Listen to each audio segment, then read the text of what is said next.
Ce programme est financé par les amis et partenaires du ministère de Joyce Meyer. Jésus n'a pas dit « Si tu m'obéis, je t'aimerai ». Il nous aime déjà. Et notre obéissance ne devrait être qu'une réponse à cet amour qu'il nous donne gratuitement.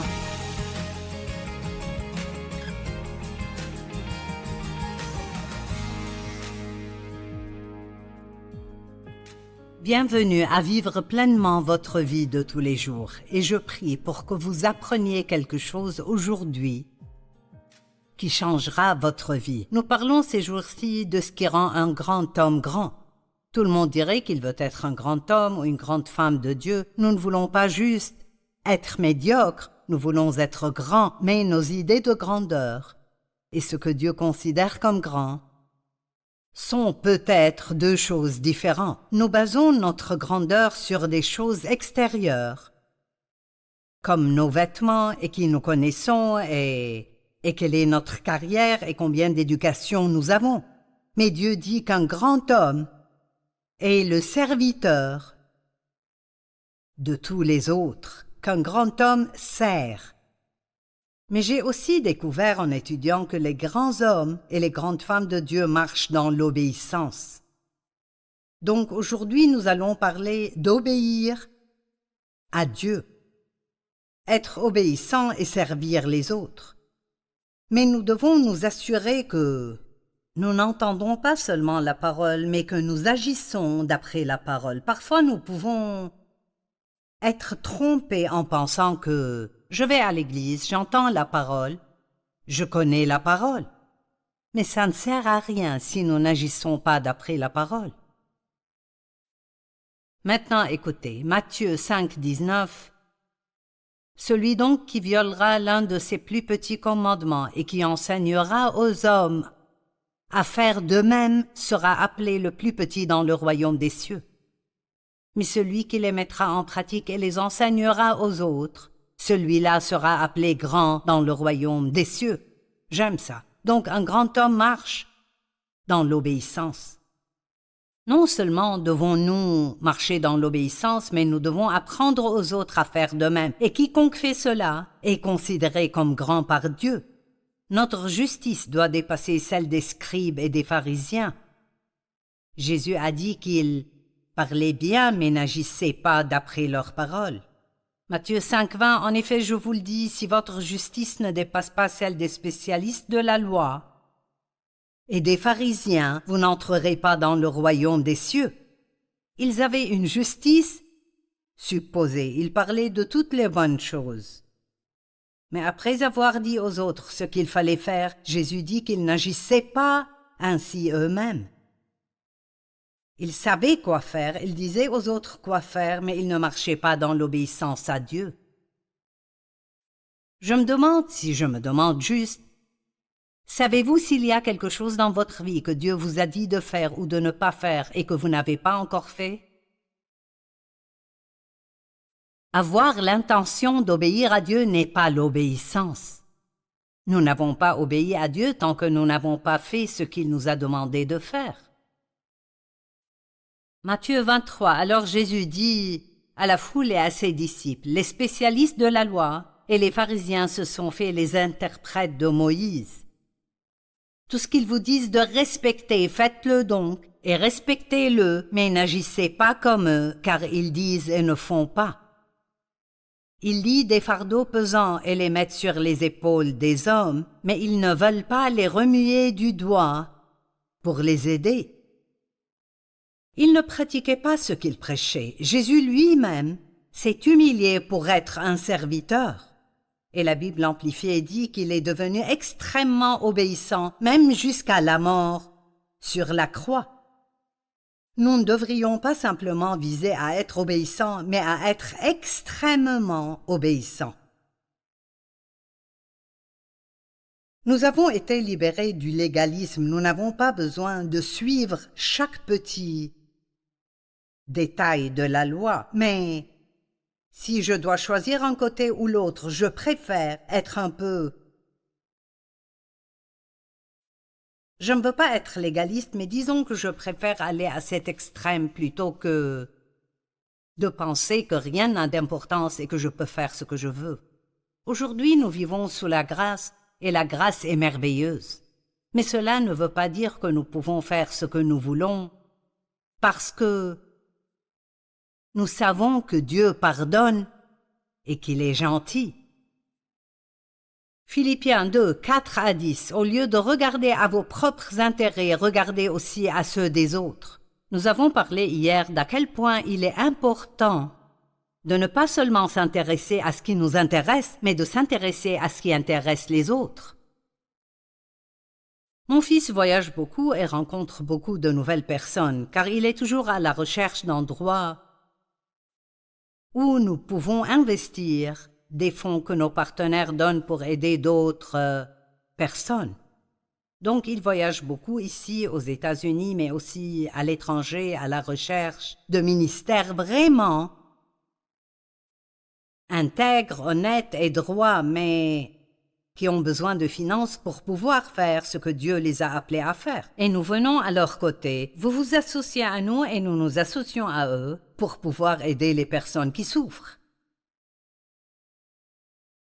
Et donc, nous ne voulons pas seulement nous intéresser à ce qui nous intéresse, mais nous intéresser à ce qui intéresse les autres. Et donc, comme il rencontre beaucoup de gens, il m'a dit, j'ai découvert que vous n'aurez jamais aucun problème à rencontrer une nouvelle personne si vous leur posez juste des questions sur eux-mêmes, parce que tous aiment parler d'eux-mêmes.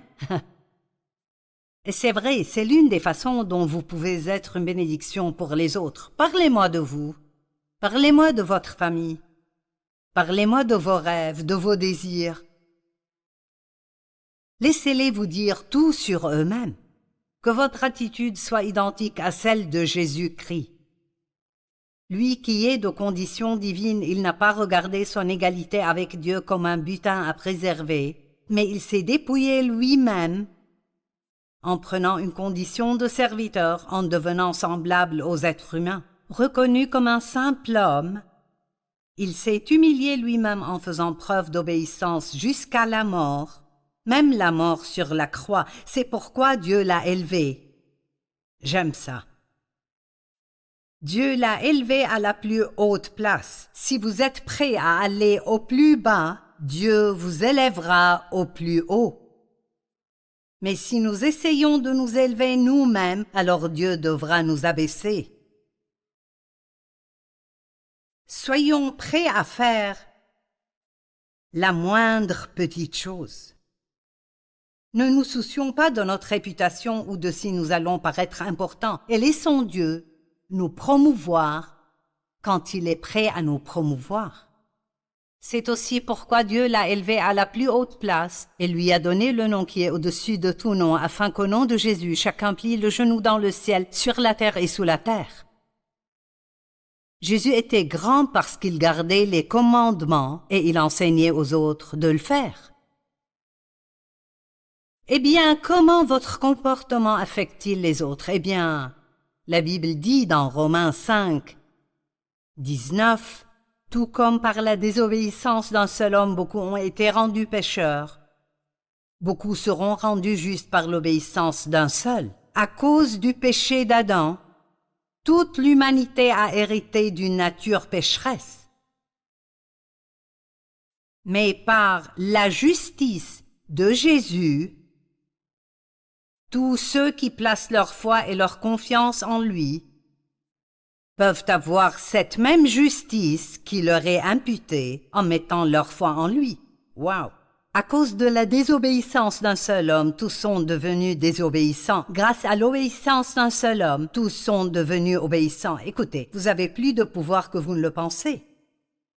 Si vous prenez la décision de vivre une vie juste et de toujours faire ce que vous croyez que Dieu vous demande de faire, de toujours faire ce qui est juste, et nous savons au fond de nous, nous savons ce qui est bien et ce qui est mal. Plusieurs fois, même si vous ne l'avez pas appris, vous savez toujours ce qui est bien et ce qui est mal. Quand vous regardez quelque chose à la télé et ça va dans la mauvaise direction, personne ne devrait avoir à vous dire de l'éteindre, vous savez. Quand nous voulons faire quelque chose, nous sommes très doués pour trouver des excuses. Nous savons vraiment au fond de nous, nous savons que nous devons aider les autres. Mais souvent, on veut garder ce qu'on a. C'est l'une des choses vraiment puissantes que Dieu m'a dites il y a quelques années. Je priais pour qu'il fasse quelque chose pour quelqu'un, et il a dit « Arrête de me demander de faire des choses que tu pourrais facilement faire et que tu ne veux pas faire. » Wow! Disons que vous avez une collègue qui est en retard sur son loyer. Donc vous priez pour que Dieu lui donne l'argent pour payer son loyer. Eh bien peut-être que Dieu veut que vous lui donniez l'argent pour payer son loyer. Nous sommes disposés à prier pour que Dieu fasse quelque chose, mais nous ne sommes pas disposés à faire des sacrifices. Jésus a tout sacrifié pour nous, et si nous voulons lui obéir, alors nous devrons parfois nous sacrifier, et c'est renoncer à des choses que nous préférerions garder. Et nous serons testés. Dieu nous demandera de donner les choses que nous voulons garder. Il nous demandera de donner l'argent que nous avons économisé pour d'autres choses. Et vous ne saurez jamais quand ces tests viendront. Vous pourriez penser que vous êtes devenu vraiment bon dans quelque chose, et puis Dieu vous donnera un cours de rappel. C'est un peu difficile, en tant que femme, de regarder quelqu'un d'autre porter quelque chose que Dieu m'a dit de lui donner que j'aimais. Mais maintenant, je ne l'ai plus, et je dois apprendre à aimer les regarder, en profiter. Mais si nous gardons à l'esprit que tout ce que nous faisons pour les autres, nous le faisons en fait pour Dieu, alors cela devient beaucoup plus facile. J'ai demandé ça ces 2 derniers jours, mais je veux encore demander aujourd'hui, que faites-vous pour quelqu'un d'autre? Rappelez-vous hier quand j'ai parlé de la façon dont Jésus a lavé les pieds des disciples. Pierre lui a dit « Oh non, Seigneur, tu ne me laveras jamais les pieds. » Et Jésus lui a dit « Si je ne te lave pas, tu n'as aucune part en moi. » Soulignant que si nous voulons avoir une vraie relation, nous devons faire des choses. Ça ne peut pas être à sens unique. À quel point nos relations seraient-elles meilleures si, au lieu de penser « Qu'est-ce que tu peux faire pour moi ?» je pensais à « Qu'est-ce que je peux faire pour toi ?» Et je le faisais exprès. J'essaye d'en faire une partie de ma vie de prière chaque matin. Je pense avec qui vais-je être aujourd'hui et je demande à Dieu qu'est-ce que je peux faire pour eux. Il ne me montre pas toujours quelque chose, mais souvent il le fera. Au moins je me suis mise dans un état d'esprit où, quand je suis avec eux, s'ils mentionnent quelque chose, alors je peux être prête à agir et à aider.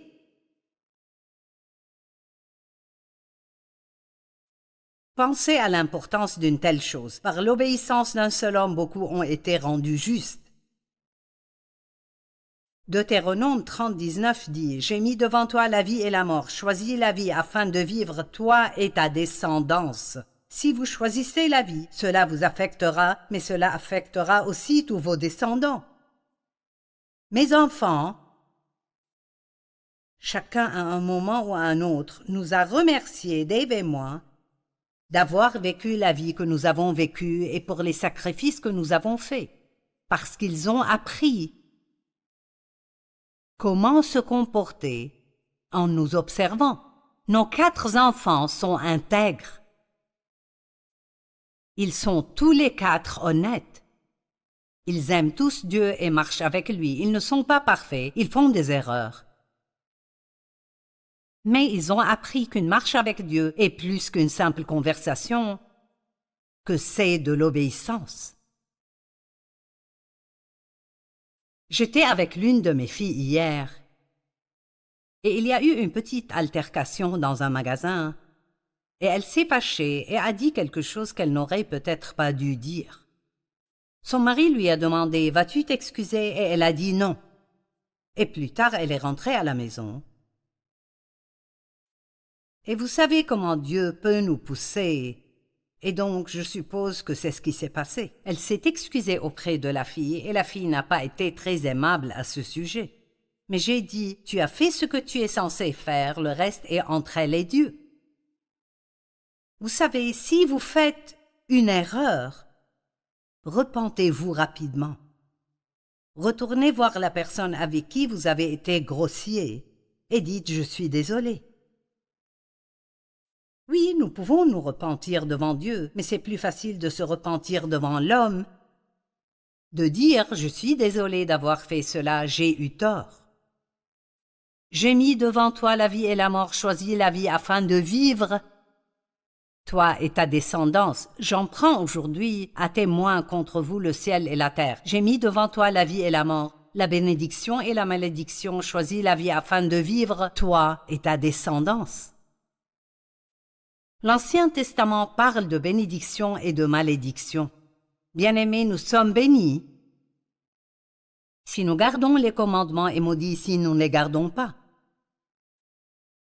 Deutéronome 28, versets 1 et 2 et verset 15. Si tu obéis à l'Éternel ton Dieu en respectant tous ses commandements, l'Éternel ton Dieu te donnera la supériorité sur toutes les nations de la terre.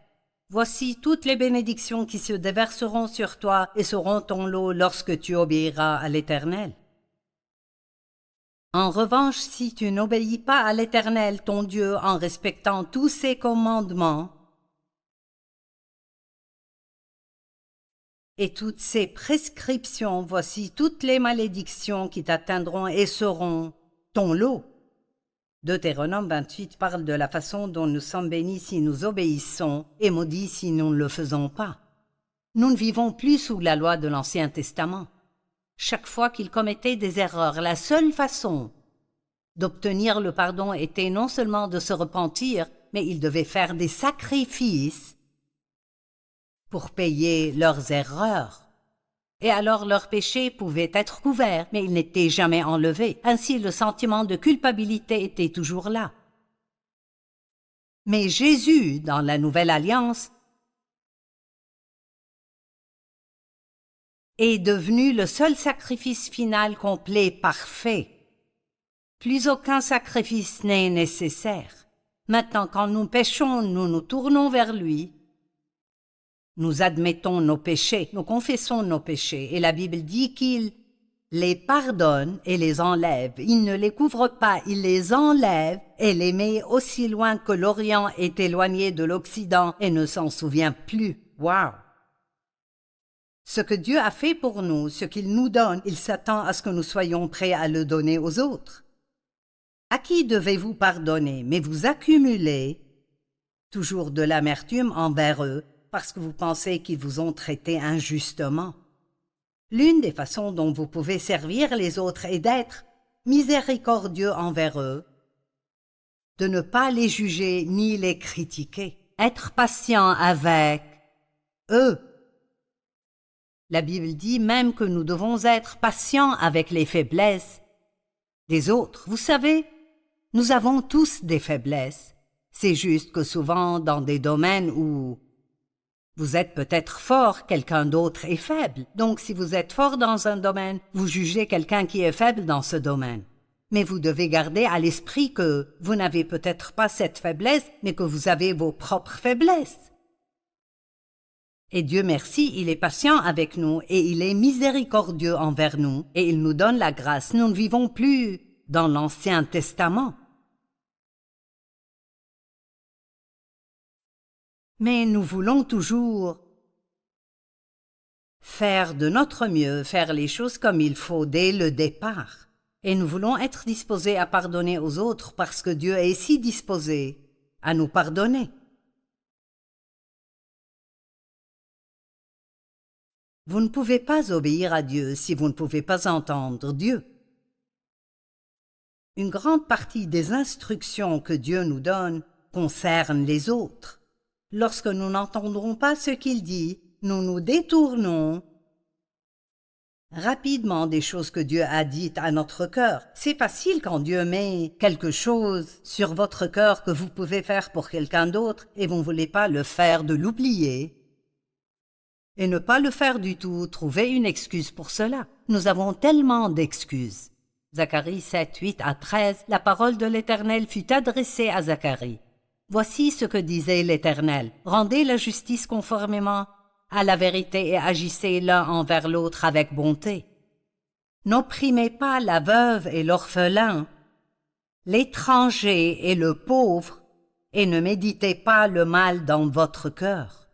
Dieu semble avoir une place spéciale dans son cœur pour les personnes qui sont seules, les veuves, les orphelins, les étrangers, les pauvres. Mais ils ont refusé d'être attentifs, ils se sont révoltés, ils ont endurci leurs oreilles. Mon Dieu, nous ne voulons pas faire ça. Si Dieu vous dit quelque chose, ne vous bouchez pas les oreilles. Demandez-lui la grâce d'écouter, de suivre et d'être obéissant. Ils ont rendu leur cœur dur comme le diamant pour ne pas écouter les paroles de l'Éternel. Et donc le Seigneur était en colère contre eux.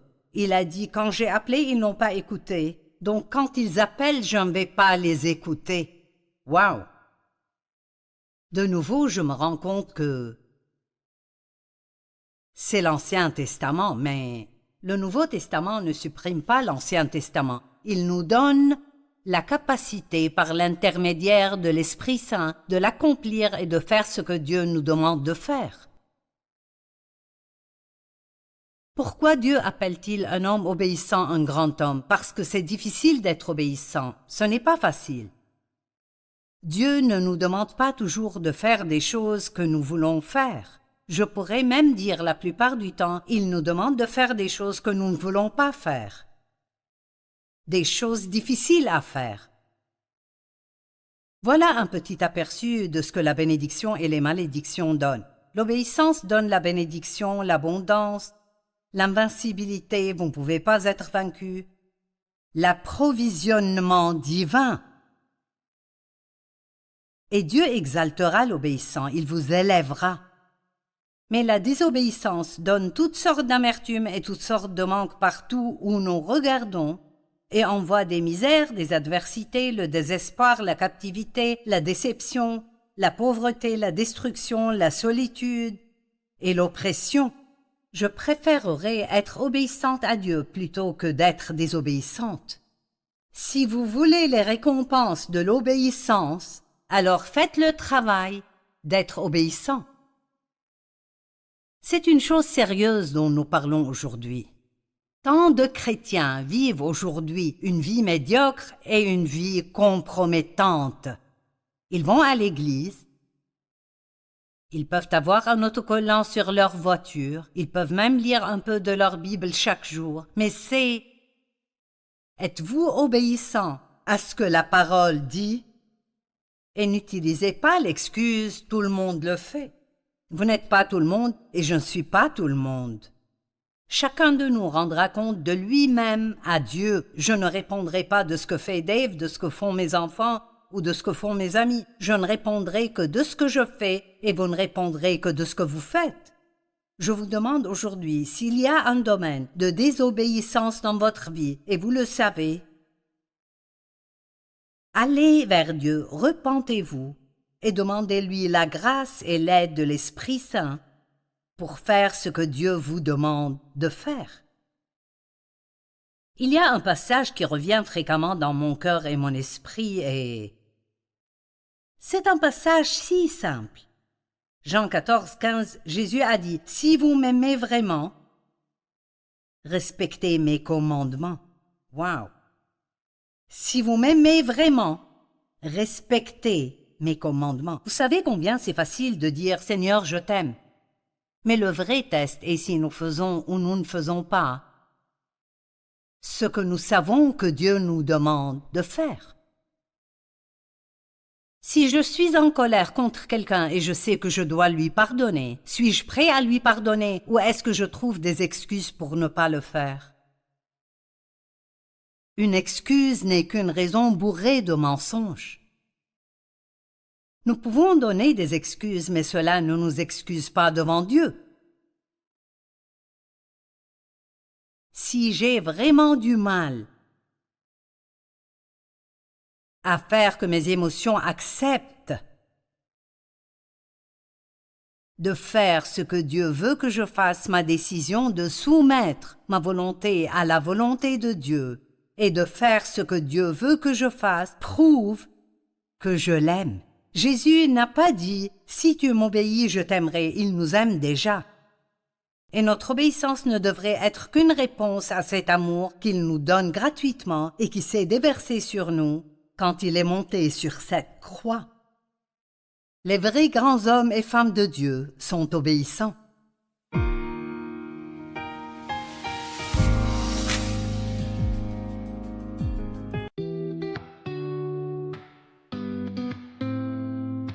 Leaves are fallen golden brown, whispers of autumn all around. In the chill of the morning air, I find your presence everywhere. Every step we took down memory lane, in my heart, those moments remain.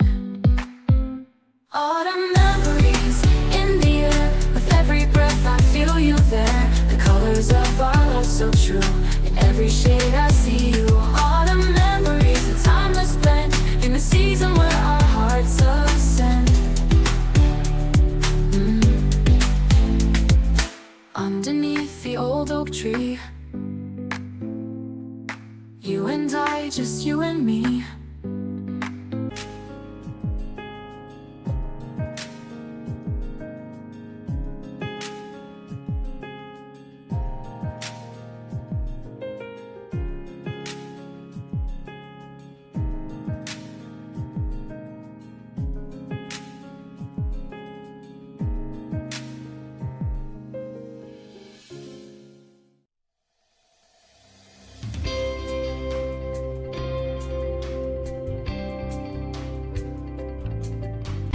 We felt at home, the breeze would play its gentle tune beneath the rising silver moon.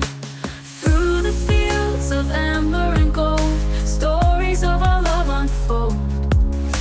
The evening breeze, a silent